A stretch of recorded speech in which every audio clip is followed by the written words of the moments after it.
Alright, so you may not have realized this, but this project, this winemaking project, has actually been a two-person project. It was actually my girlfriend Nicole's idea originally to make wine. She knew I'd done it in the past and she wanted in on the action.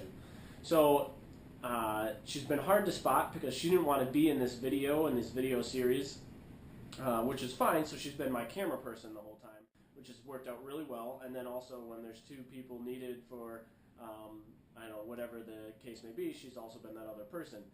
The only reason I'm bringing all this up is because she is conveniently, her job has unfortunately taken her elsewhere, so she's conveniently missed this last part of the winemaking project, which is the bottling stage.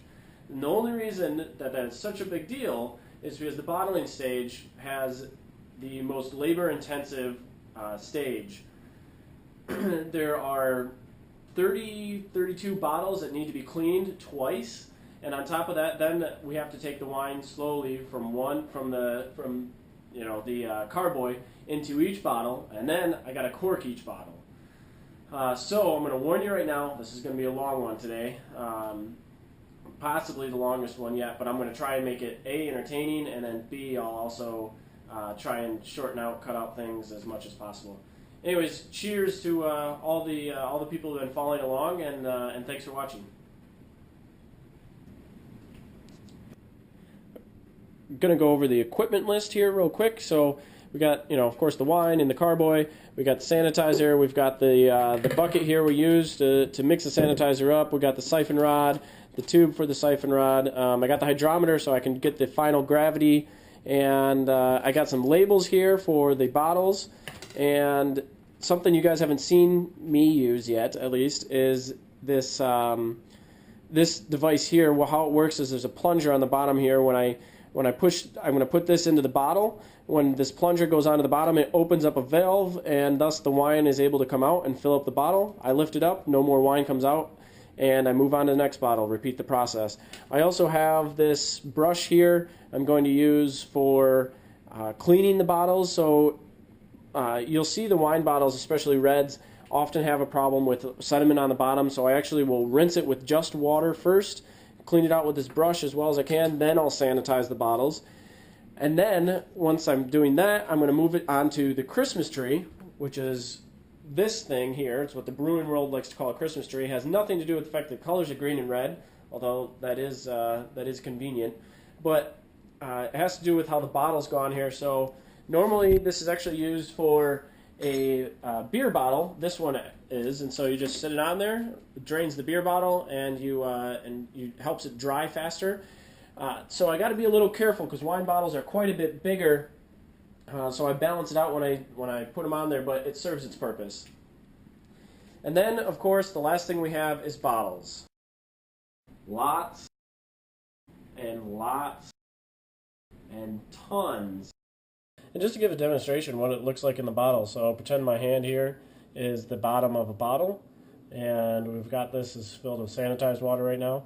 I'm just gonna, you can see the plunger, I'm just gonna push down on the plunger like the bottom of the bottle. And there you go, all the water comes out. Alright, I'll give you a quick rundown of my process here. So I'm just gonna set the bottles in this half of the sink here.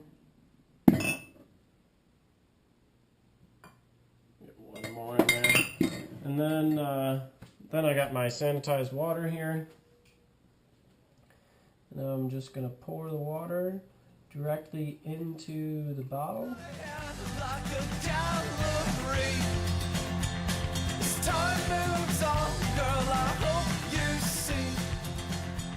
Once I've done that, it's as easy as taking one of the bottles, flip it upside down, cover it with my hand, shake it. Make sure I get all the sanitizer all over the bottle. I don't know, do this for 10 seconds. Pour the sanitizer water back into my sanitizer bucket here. I'm going to rinse it out. Now this is something you don't have to do because I'm using no rinse sanitizer. So ideally, you wouldn't need to waste your time with this step. But I like to do it just because this is the last step of the bottles. And I want to make sure there's not any sanitizer chunks left in there. And then I go and set it over on the Christmas tree. I am going to test the specific gravity of the wine and get my final gravity, and thus I'll be able to have a relatively good idea as to how alcoholic my wine is, or the ABV. Okay, you've seen the process before. I simply took the siphon rod, grabbed some wine, put it into this vessel here, and now I'm dropping the hydrometer in so I can get a specific gravity reading. It is at 0.998. Okay, I have my wine pouring station all ready here. I'm going to sit on this mat because I'm going to have to sit here a while. And so wine's going to start at the carboy. It's going to go down my siphon, and it's going to go into the bottle. I'm going to slide the bottle over here and put it into a case. Well, at least for the first 12 I will. And then I'll just be sliding them around. And then after that, I will be corking them, and I'll show you how that's done. Somehow, I have already managed to spill wine.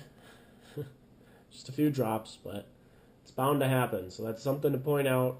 Make sure you do this somewhere not on carpet, not somewhere where you're worried about wine getting everywhere, because especially if you're doing a red, it'll stain, and you don't want to have to try and clean that up. You do not have to use corked bottles.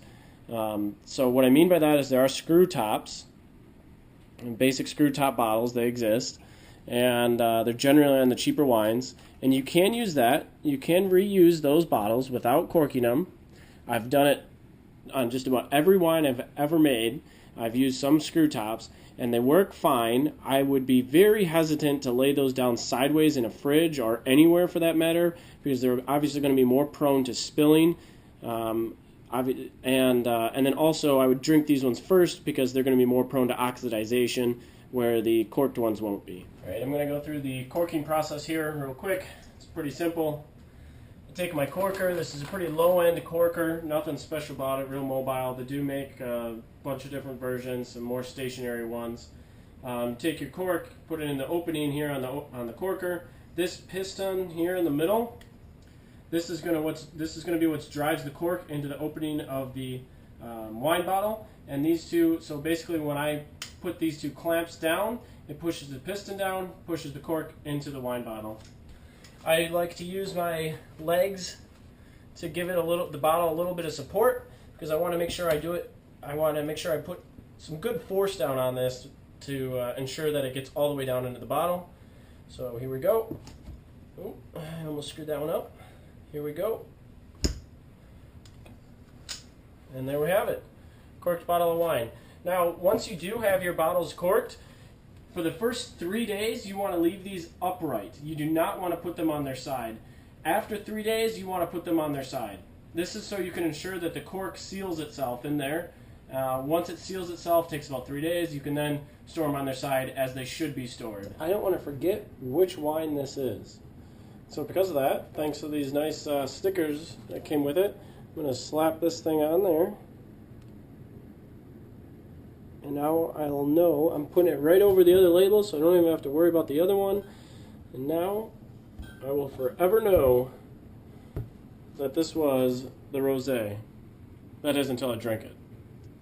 And it's gone. Okay, and here's what the final product looks like in a glass. I took just a little bit of the wine, and I put it into a glass so I could show you the color. You can see it is a nice rosé color, and it looks really good. Smells delicious. It's going to be best if I wait a month to 3 months before I actually start drinking it, but it doesn't mean you can't drink it now. So if you aren't good at waiting and you don't have any patience, go ahead and open up a bottle, or don't even cork a bottle. And I want to give a toast to all those YouTube watchers. Thanks. Cheers. This drink's for you.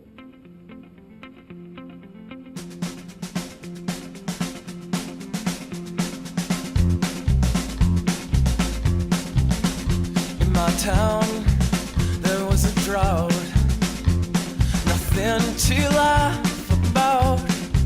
We said goodbye, started to drive, thankful to be alive.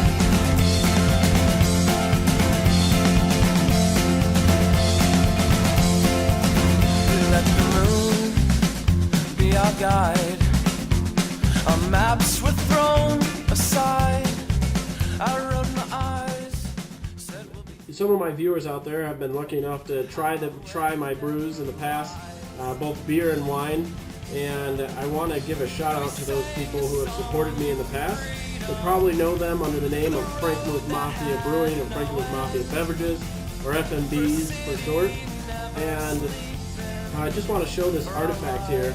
This was the original FMB made with Caleb, he was my partner in crime, and so a big shout out to him. And it was myself and him that started brewing wine, and this is an old artifact from the original batch, the first batch we ever made. I believe it was a Liebermilch white wine. I'm not 100% sure, but this is the wine of the Frankenmuth Mafia mixed seed brew, which is his last name and mine combined. And so I just wanted to share this artifact.